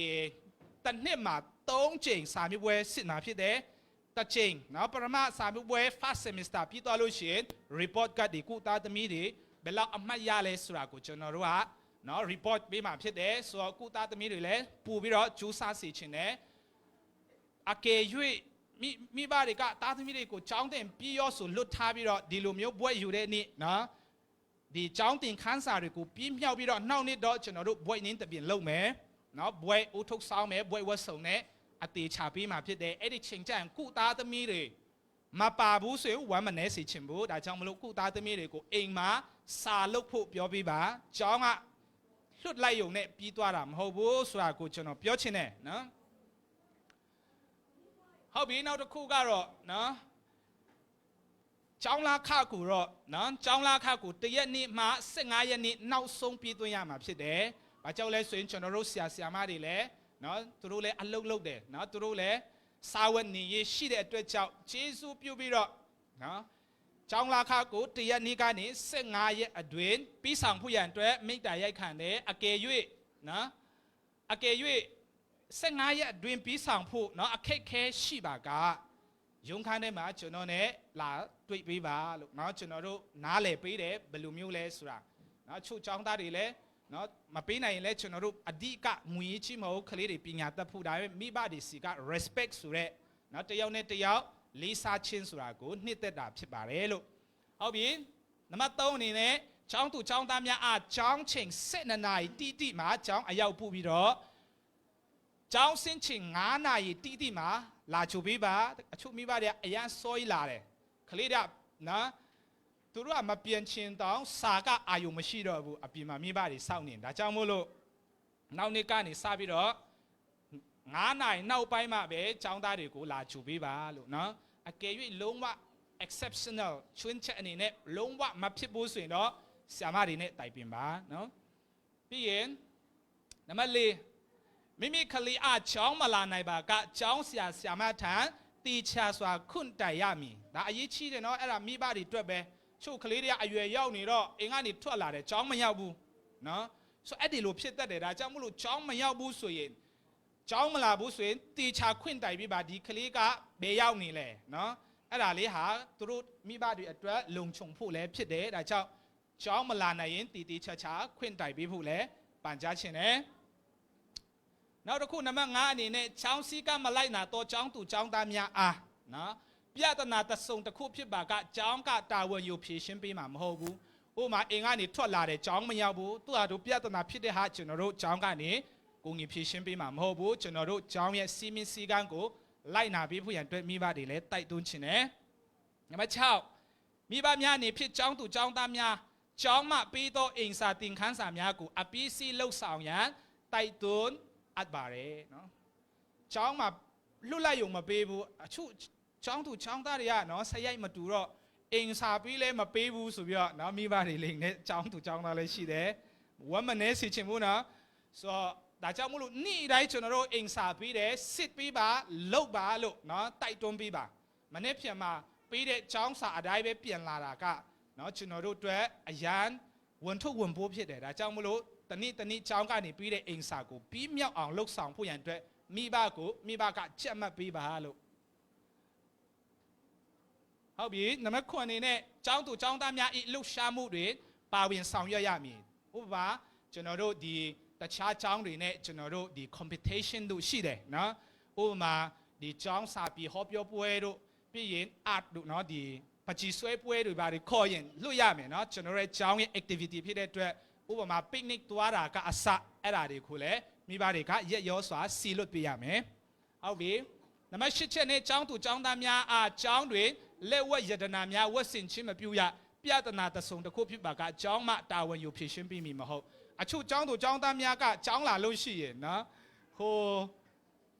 ဒီမှာရွှေနကတ်တို့ပြီးတော့ရွှေဆွဲချူးတို့ရွှေလက်ကောက်တို့ဝတ်ခိုင်းတယ်အဲ့ဒါလုံးဝအန္တရာယ်ရှိတဲ့အတွက်ကျွန်တော်တို့ចောင်းလာတဲ့ချိန်မှာအဲ့ဒီလက်ဝတ်ယတနာတွေကိုအဖိုးတန်ရှိတဲ့ပစ္စည်းတွေကိုမထည့်ပေးပါနဲ့လို့အကယ်၍အဲ့ဒီဟာကြောက်ပြဿနာသစုံတစ်ခုတက်ရင်လည်းကျွန်တော်တို့ចောင်းကနေဖြည့်ရှင်းပေးမှာမဟုတ်ဘူးအဲ့ဒါလေးကိုအသေးချာပန်ကြားပြီးတော့နော်တောင်းပန်ခြင်းနဲ့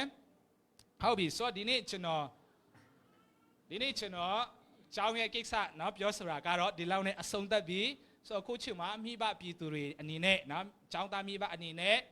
မိခွန်းမိချင်တာရှိတာဖြစ်ဖြစ်အကြံဉာဏ်ပေးချင်တာပဲဖြစ်ဖြစ်နော်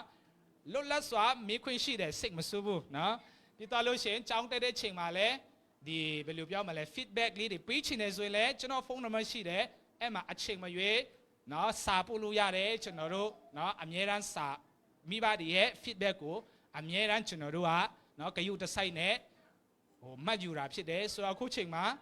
ကျောင်းသားမိဘတွေစီကနေကျွန်တော်အချိန်ပေးမယ်ကျောင်းနဲ့ပတ်သက်ပြီးတော့မိခုမင်းချင်တာရှိလား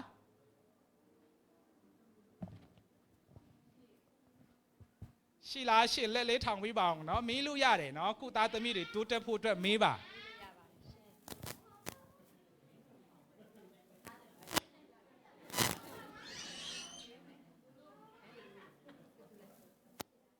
ရှိလားမေးလို့ရတယ်လွတ်လွတ်လပ်မေးလို့ရတယ် အားပြန်ချင်းလို့မမေးတော့တာမဖြစ်နေတော့ကိုသားသမီးတွေနှစ်နာမယ်နော်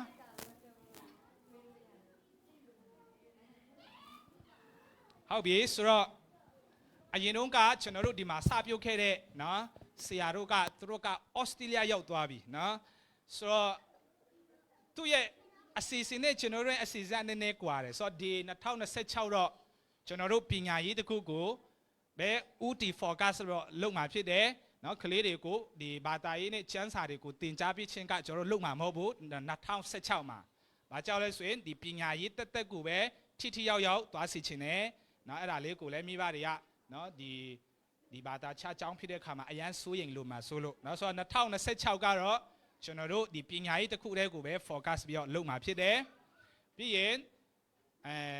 လူအပ်ရင်တော့ကျွန်တော်တို့ဒီအချီးတန်းကျောင်းသူကျောင်းသားတွေအတွက်နော်ဆရာမတွေလူအပ်ရင်ကျွန်တော်တို့ဒီ local နော်တက်ကတူကျောင်းသားတွေရှိတယ်ကျွန်တော်မှာအဆက်အသွယ်ရှိတယ်အဲ့ဒီတက်ကတူကျောင်းသားတွေကိုအချိန်ပိုင်းလိုက်နဲ့နော်ကျွန်တော်တို့နော်ဟိုအခပေးပြီးတော့သူတို့ကိုတင် जा ပေးခိုင်းမှာဖြစ်တယ်ဒါပေမဲ့လက်ရှိအချိန်တွေကတော့အဲ့ဒီအထီတော့မရောက်သေးပါဘူးဆိုတာကိုပြောချင်တယ်ဆိုတော့မိဘတွေနဲ့နောက်ဆုံးမေးချင်တာရှိလားဟုတ်ပြီမရှိဘူးဆိုရင်နောက်ဆုံးအနေနဲ့နော်ဟိုဆိုနာ very merry christmas ဟုတ်လားအဲ့ဒီအကားတဲ့နော်အကားလေးကိုဒီမှာပြန်ပြီးတော့နော်ကမယ်ចောင်းသူចောင်းသားတွေပြီးတဲ့ခါမှာပြီးသွားပြီဖြစ်တယ်နော်ဆိုတော့ဟိုမှာကျွန်တော်တို့ဒီရီနဲ့နော်ဒီအေးနဲ့ biscuit နော်ပေးထားနော်ကျွန်တော်တို့provide လုပ်ထားတယ်ပေါ့နော်အဲ့ဒါလေးကိုသုံးဆောင်ပြီးတော့ပြန်လို့ရပါပြီလို့နော်ပြန်လို့ရပြီပြီးရင်ကျွန်တော်တို့မနေ့ပြန်ကစပြီးတော့ကျောင်းပိတ်ပါပြီနော်ကျောင်းပိတ်ပြီဘယ်နေ့မှပြန်ဖွင့်မလဲဆိုရင် January လဘယ်နေ့လဲအဲ့ဒီနေ့မှာကျောင်းပြန်လာအပ်ပေးပါကျောင်းအပ်လို့ရှိရင်လဲ form တွေတီချာဖြည့်ရမှာဖြစ်တယ်ဒီနေ့တော့နော်ဆိုတော့အဲ့ဒါလေးကိုပြောချင်တာဖြစ်တယ်အားလုံးကိုကျေးဇူးတင်တယ်မိဆရာရှိသေးလား Okay as well now I would like to call the student just now the junior student as you present the song very merry christmas is it yeah so your performance is nice and I really appreciate for the leader who teach them so please come forward and take your time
ကျေးဇူးတင်တယ်ပြန်ထိုင်လို့ရပြီအားလုံးလက်ခုပ်တီးပြီးရအောင်နော်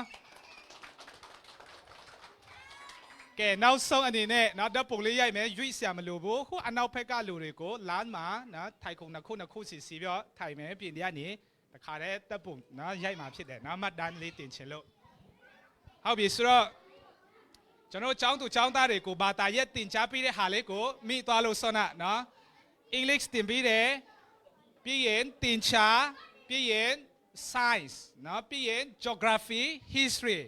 အဲ့ဒီလောက်ပဲရှိတယ်သူများចောင်းမှာဒါပေမဲ့ကျွန်တော်တို့ចောင်းမှာတော့မြန်မာစာလည်းတင်ပေးတယ်နော်ဒါကြောင့်ဒီမြန်မာပြည်သူပြည်သားအနေနဲ့မြန်မာစာတန်တင်တယ်တခြားနိုင်ငံခြားရောက်လဲကုစကားတက်ချင်းကသူများထက်အခွင့်တာတယ်နော်ဟုတ်ပြီဟိုအနောက်ကလူတွေကျေးဇူးပြောအရှိမထိုင်ပြီးနှစ်ခုခင်းလို့ရသေးလားအဲ့ဒါနည်းနည်းကတ်လိုက်ပြင်နော်ဟိုโอเคကတ်လိုက်အလေမဟုတ်ဘူးနှစ်ခုစီကတ်လို့ရသေးတယ်ဟိုအနောက်ဘက်ကလူတွေကျေးဇူးပြောပြီးအရှိအဲ့ဒီထိုင်ခုံလေးဖြည့်ပြီးဟိုအနောက်ဘက်က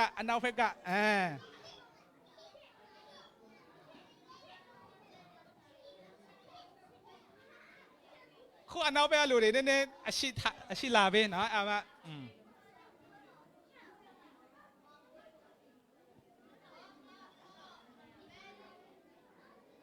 ရလာအရှိလေးမှာထိုင်ပြီ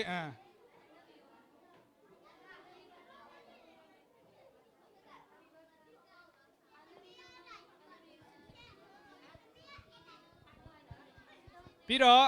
ဒီ25ရက်နေ့ကျရင်ခရစ်စမတ်ရှိတယ်နော်မိဘအကြောင်းသားတွေလာနိုင်တဲ့သူရှိရင်ကျေးဇူးပြုပေးလာပေးပါလို့အဲ့ဒါကကျွန်တော်တို့ခရစ်စမတ်ပွဲပြင်ဆင်ဖို့ရှိတယ်နော်စီစဉ်ရှိတယ်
ရိုက်ပြီလား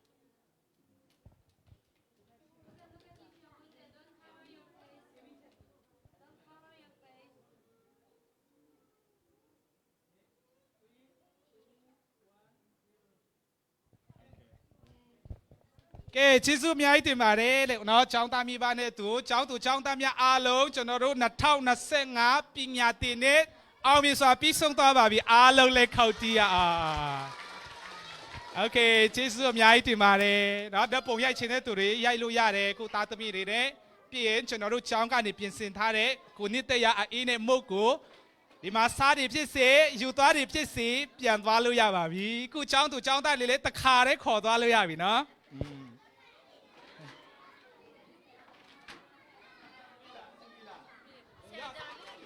အားလုံးเนาะသူများလေအဲ့လိုမလုပ်အောင်တေချာကြိုက်တာအဲ့လိုကြိုက်တဲ့ဟာရှိရလေ sterilization ရှိတယ် sterilization ရှိတယ်သူကကြိုက်မလုပ်တော့